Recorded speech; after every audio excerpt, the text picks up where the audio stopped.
هو ممكن يحصل قصة حب بين إنسانة وقرد؟ وما تضحكش عشان هجاوبك وأقول لك إيه اللي بيحدد الكائن الأرقى، الجينات ولا الشكل ولا السلوك؟ وهو أصلا ممكن يحصل حب بين نوعين مختلفين؟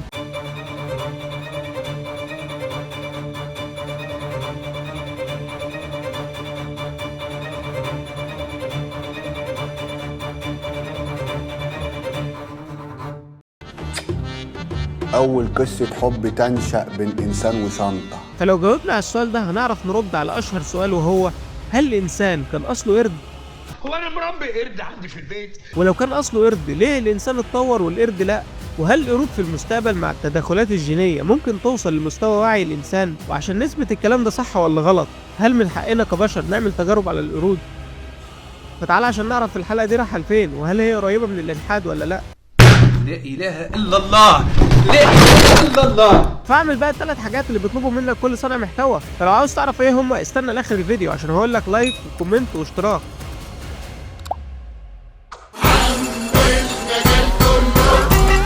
وسايبكوا انا اتغلهم عم المدى الكل، وسايبكوا انا اتغل البابا من قده والفرق بينا كبير.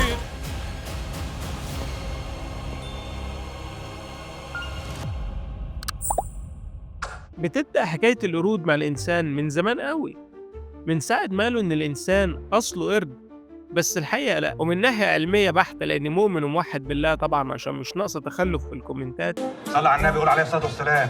زيد النبي صلى. الله ينور عليك. أحب أقول لكم إنها اتفسرت غلط، لأن الإجابة العلمية بتقول إن الإنسان والقرود ليهم سلف مشترك من ملايين السنين، وده بسبب التقارب الجيني اللي بيننا وبينهم اللي بيوصل ل 98.8% من الدي ان ايه. يعني بأسلوب بلدي القرد والإنسان جايين من جد واحد. إنما بقى بالنسبة للي فسروها بإن جدهم كان قرد، فدي حالة فردية وهو أضرب جده.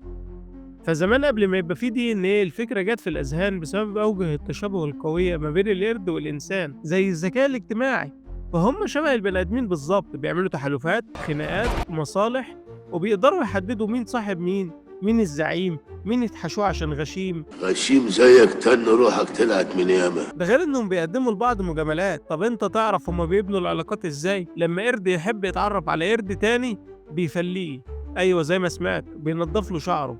عشان كده الجرب ومشاكل الجلد صعبة تلاقيها في القرود. ثانيا بيعرفوا يستخدموا الادوات. عندك الشمبانزي بيستخدم العصاية عشان يقدر يطلع النمل من الجحر وياكله، او البونبو اللي بيكسر جوز الهند بالحجارة، او نوع من القرود في بعض الجزر بيعمل شمسية من ورق الشجر عشان تحميه من المطر. وثالثا المشاعر والتعاطف، وده بيظهر بوضوح في حالة الحزن اللي بتصيب الجماعة لموت فرد منهم. ورابعا اللغة والتواصل، والمقصود هنا استخدام إشارات الإيد زي أنثى الغوريلا كوكو اللي حفظت فوق 1000 إشارة وعبرت بيهم عن مشاعرها، أو القردة كانزي اللي استخدمت لوحة رموز للتواصل. طب هو ليه ما بيتكلمش؟ يعني هو بعد كل التشابه اللي بيننا وبينهم جت على الكلام؟ ما هو بسبب الاختلاف في 1.3% من الحمض النووي اللي هو الدي ان ايه، وده مسبب اختلافات في الحنجرة والدماغ عن الإنسان. انا حييتك تاني. وحاجات تانية زي التفكير والتكنولوجيا والفنون. فلو انت بكده هتحكم على رقي الإنسان بسبب دول، فالإنسان استخدمهم في الحروب والإبادات الجماعية وتدمير البيئة. فإجابة تحديد مين الأرقى من الجنسين صعبة، لأنك لو ناقشتها علميا هيبقى الإنسان، ولو أخلاقيا فإحنا نخسر. وخامسا بالنسبة للجنس والعلاقات، فالقرود عندهم استراتيجية اسمها البيس 6، أي الجنس المؤدي للسلام.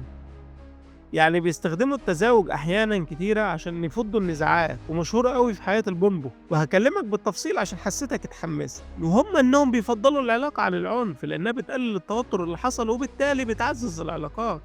فتعال بقى نفهم أنواع العلاقات، وهي ذكر مع أنثى وده الطبيعي. إنما اللي مش طبيعي بقى هو أنثى مع أنثى أو ذكر مع ذكر. الله الله الله الله الله الله الله الله. وده عشان تقوية وتعزيز العلاقات. أو القرد مع نفسه. أنا دم خفيف على قلبي قوي، بحبني موت. والمفاجأة بقى إن الإناث عندهم هي القادة وبيتعاونوا مع بعض ضد الذكور المتسلطة. ولو ذكر اتجرأ ودماغه وزته وشطانه قلبه مات وحاول يضرب واحدة من الإناث بيتلموا عليه وياكلوه على الأهل.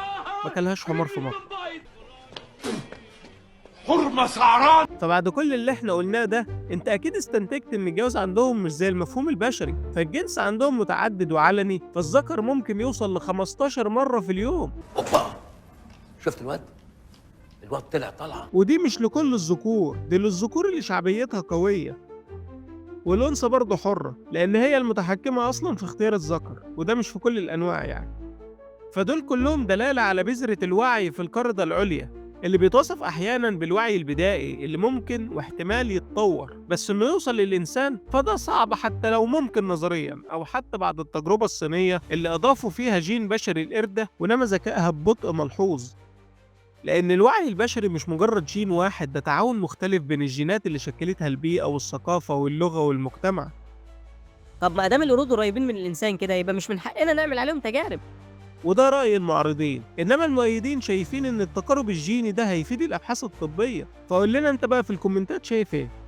بس برضه نكمل ونقول إن مش ده برضه لا التقارب البيولوجي ولا السيكولوجي اللي يسمح بتكوين علاقة حقيقية أو حب متبادل بين قرد وإنسانة. بص يا حبيبتي، اللي انت عايزاه ده مقرف وحرام. أو إنسان وقردة. يا حلوة.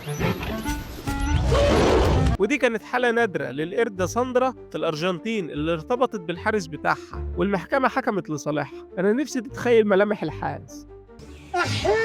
بس ده برضه ما يمنعش الانجذاب أو التعلق بين النوعين بشكل صداقة قوية فقط لا غير. وغير كده علم الأحياء بيصنفه كسلوك شاذ. لا أهلك ولا أهلها هيوافقوا. وطبعا السؤال الملح في راس المشاهد دلوقتي، هي ساندرا خلفت من الحارس ولا لا؟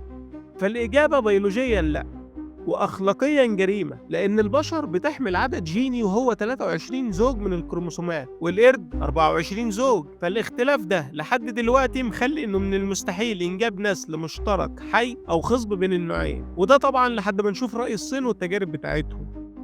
فقبل ما أقول سلام ما تنساش ال3 حاجات اللي قلت هقولهم لك في الآخر عشان نوصل لل1000 مشترك، وتعمل لايك وكومنت يعلم من الفيديو. سلام.